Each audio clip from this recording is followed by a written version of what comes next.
പാലക്കാട് മുണ്ടൂർ കയറംകോട് വീണ്ടും കാട്ടാനക്കൂട്ടം. കഴിഞ്ഞ ദിവസം കാട്ടാന ആക്രമണത്തിൽ കൊല്ലപ്പെട്ട അലൻ എന്ന യുവാവിന്റെ വീടിന് സമീപത്തായാണ് കാട്ടാനക്കൂട്ടം വീണ്ടും എത്തിയത്. ജനവാസ മേഖലയിൽ എത്തിയ കാട്ടാനകളെ വനംവകുപ്പും നാട്ടുകാരും ചേർന്ന് കാട് കയറ്റി. വിവരങ്ങളുമായി സച്ചിൻ വള്ളിക്കാട് കൂടി ചേരുന്നുണ്ട്. സച്ചിൻ, വീണ്ടും കാട്ടാനകൾ ഭീതി പടർത്തുകയാണല്ലേ?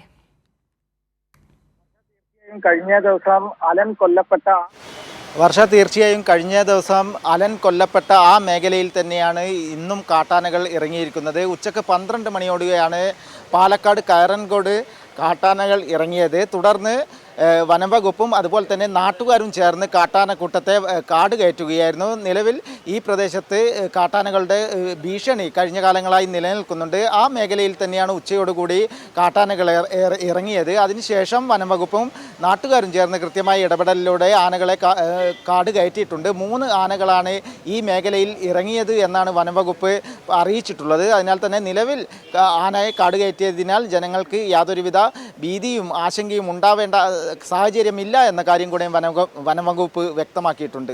വർഷ. ശരി, സച്ചിൻ വള്ളിക്കാടാണ് വിവരങ്ങൾ നൽകിയത്.